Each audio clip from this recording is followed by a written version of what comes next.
आइए जानते हैं आज की प्रमुख अंतर्राष्ट्रीय खबरों को। उससे पहले एक नजर आज के हेडलाइंस पे। सिकंजे में डॉक्टर डेथ, तैयारी पूरी, कसाब वाली कोठरी में रहेगा तहव्वुर। मुंबई हमले का आरोपी तहव्वुर आज पहुंचेगा भारत। ट्रंप ने 75 देशों को टैरिफ से दी 90 दिन की राहत। टैरिफ पर यूं ही नहीं दिया 90 दिन का पॉज, चीन ईयू ने बड़बोले ट्रंप की हवा निकाल दी। वक्फ बिल पर बीजेडी में मतभेद, टूटने की कगार पर पार्टी। डोनाल्ड ट्रंप किसी के सगे नहीं, जिगरी यार को साथ बिठाया, चाय पिलाई। इलेक्ट्रिक शॉक से लेकर केमिकल से जलाने तक इजरायली हिरासत में फिलिस्तीनियों की यातना की खौफनाक दास्तान। ट्रंप के सख्त टैरिफ पर चीन का जवाब, हम चुप नहीं बैठेंगे। रेड 2 में भी तमन्ना भाटिया मचाएंगी आज की रात वाली तबाही। वायरल विकल्प से खुल गया राज। और लक्ष्य हासिल किया जा सकता था, लेकिन संजू सैमसन ने किसे बताया हार का सबसे बड़ा विलन। 26/11 मुंबई आतंकी हमले का मास्टरमाइंड तहव्वुर राना गुरुवार को किसी भी समय भारत पहुंच सकता है। सूत्रों के मुताबिक एनआईए समेत कई जांच एजेंसियां उसे अमेरिका से लेकर 9 अप्रैल को ही उड़ चुकी है। जांच एजेंसी एनआईए और खुफिया एजेंसी रॉ की एक ज्वाइंट टीम राणा को लेकर स्पेशल फ्लाइट से भारत आ रही है। उसके गुरुवार दोपहर तक भारत पहुंचने की संभावना है। पहले इसे दिल्ली के तिहाड़ जेल में रखने की तैयारी है, बाद में उसे मुंबई ले जाया जा सकता है।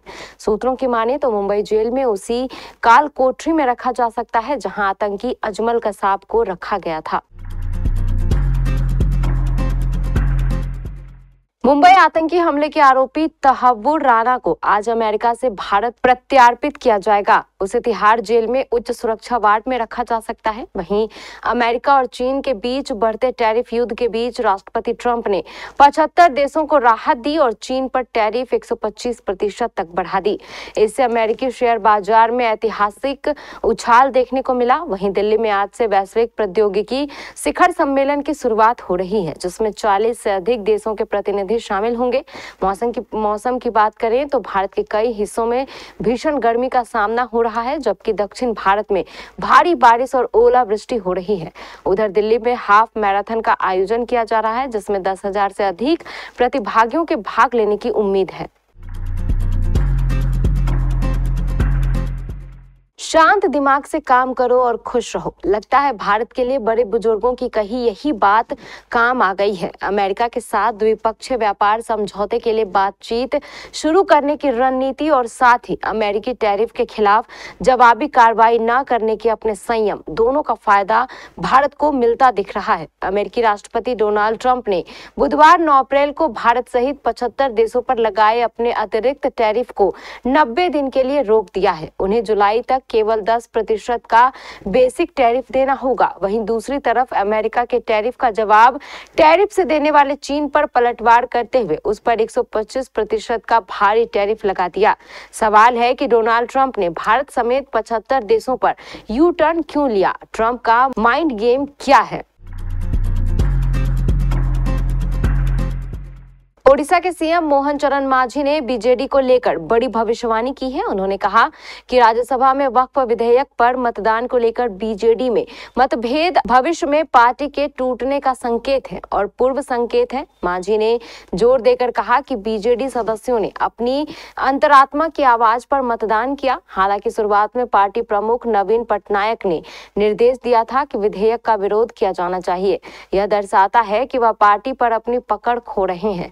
हमारे सहयोगी इकोनॉमिक टाइम्स को दिए गए एक साक्षात्कार में मांझी ने कहा कि जनता से किए गए वादों को पूरा ना करना बीजेडी की हार कारण बनाना। उन्होंने कहा कि वीके पंडियन को बीजेडी की कमान सौंपना भी वही कारण बना जिसकी वजह से नवीन पटनायक को 2025 के ओडिशा विधानसभा चुनाव में हार का सामना करना पड़ा। आरएसएस कार्यकर्ता के रूप में राजनीति की शुरुआत करने वाले मांझी ने बताया कि जब भाजपा को बहुमत मिला तो उन्हें उम्मीद थी कि वे मंत्री बनेंगे, लेकिन जब उनका नाम मुख्यमंत्री के रूप में घोषित हुआ तो वे हैरान रह गए। अमेरिका राष्ट्रपति डोनाल्ड ट्रंप किसी के सगे नहीं हैं। दुनिया में कई ऐसे देश हैं जो अमेरिका के बेहद करीबी हैं। वे जिगरी यार की तरह हैं। हर मुसीबत में अमेरिका उनके साथ खड़ा रहता है। उनको अमेरिका हर साल अरबों डॉलर की सहायता देता है, लेकिन ट्रंप के टैरिफ वार की मार से वे भी वंचित नहीं हैं। दरअसल यह बात हो रही है इजराइल की। इजराइल अमेरिका का एक सबसे जिगरी यार है। इजराइल के लिए अमेरिका पूरे मध्य पूर्व में इस्लामिक देशों से वैर मोलता रहा है, लेकिन ट्रंप ने इजरायली सामानों पर 17% का टैरिफ लगा दिया है। इस सिलसिले में बीते दिन इजरायली राष्ट्रपति बेंजामिन नेतन्याहू अमेरिकी राष्ट्रपति डोनाल्ड ट्रंप से मिलने पहुंचे। नेतन्याहू को उम्मीद थी कि वह टैरिफ और ईरान के साथ तनाव के मसले पर ट्रंप से कुछ बड़ी राहत हासिल करेंगे, लेकिन वह खाली हाथ इजराइल लौट गए। रिपोर्ट की माने तो यह मुलाकात पिछले हफ्ते व्हाइट हाउस द्वारा इजरायली सामानों पर लगाए गए 17% नए कर को लेकर थी। इससे बचने के लिए इजराइल ने एक दिन पहले ही अमेरिकी सामानों पर अपने सभी कर हटा दिए थे। हालांकि ये कर बहुत कम चीजों पर थे। व्हाइट हाउस में ट्रंप के बगल में बैठे नेतन्याहू ने कहा कि इजराइल जल्द ही व्यापारिक रुकावटें और घाटा खत्म कर देगा।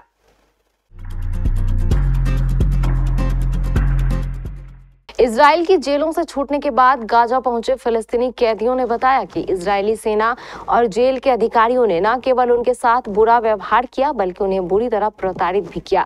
कैदियों के इन बयानों से इजरायली जेलों और फौजी बैरकों में फिलिस्तीनियों के साथ किए जा रहे अमानवीय व्यवहार के आरोपों को और बल मिला है। 36 साल के मोहम्मद अबू तवीला मैकेनिक हैं। उनके शरीर पर केमिकल फेंककर आग लगा दी गई। आग बुझाने के लिए अबू तवीला जानवरों की तरह तड़पते रहे, लेकिन किसी ने उनकी मदद नहीं की। बीबीसी ने 5 ऐसे फिलिस्तीनियों ने बताया कि जिन्हें गाजा से उस समय गिरफ्तार किया गया था जब हमास ने इजराइल पर बड़ा हमला किया था। उस हमले में 1200 इजराइल नागरिक मारे गए थे और 251 को बंधक बना लिया गया था। अमेरिका के राष्ट्रपति डोनाल्ड ट्रंप की ओर से 125% टैरिफ लगाए जाने के बाद चीन ने भी सख्ती दिखाई है। एक अधिकारी ने कहा है कि चीन चुप नहीं बैठेगा। अमेरिका की ओर से चीन पर 104% टैरिफ लगाए जाने की घोषणा के बाद चीन के वित्त मंत्रालय ने अमेरिका से आयात होने वाली वस्तुओं पर शुल्क 34% से बढ़ाकर 84% करने की घोषणा की। इस जवाबी कार्रवाई पर ट्रंप ने चीन की चीजों पर आयात शुल्क 104% से बढ़ाकर 125% कर दिया। चीन की न्यूज एजेंसी सिन्हुआ ने वाणिज्य मंत्रालय के एक अधिकारी के हवाले से कहा कि जब उसके लोगों के अधिकारों और हितों को चोट पहुंचाई जा रही हो तो चीनी सरकार किसी भी तरह से चुप नहीं बैठेगी। चीन के एक सरकारी अखबार ने अपने संपादकीय में लिखा, वैश्विक एकजुटता व्यापार अत्याचार पर जीत दिला सकती है। इस लेख में जापान, दक्षिण कोरिया और दूसरी एशियाई अर्थव्यवस्थाओं के साथ बीजिंग के सहयोग का उल्लेख किया गया है।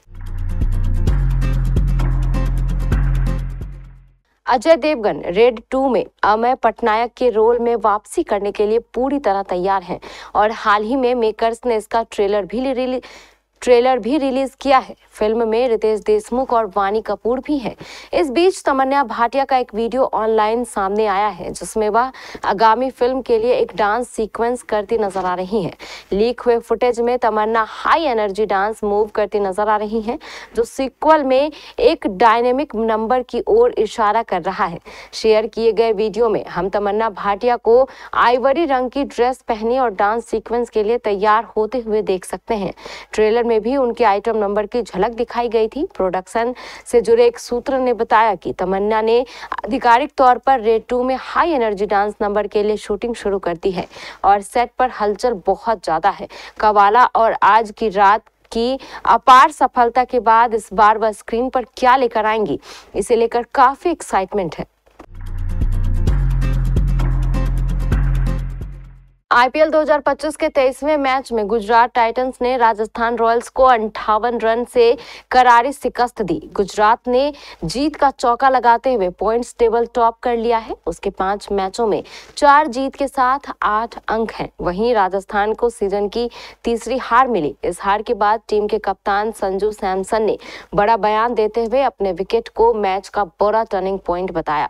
हालांकि उन्होंने यह भी माना कि उनके गेंदबाजों ने 15-20 रन ज्यादा लुटा दिए। दिए।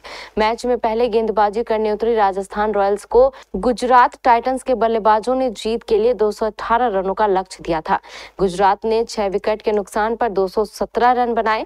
रनों का पीछा करते हुए राजस्थान रॉयल्स की शुरुआत अच्छी नहीं रही, क्योंकि उसने 2 विकेट जल्दी खो दिए। इसके बाद संजू सैमसन और रियान पराग ने पारी को संभाला, लेकिन ज्यादा देर क्रीज पर टिक नहीं पाए। सिमरन हेटमायर ने भी अर्धशतक बनाया, लेकिन राजस्थान की पूरी बैटिंग 19.2 ओवर में ही 159 रन पर ढेर हो गई।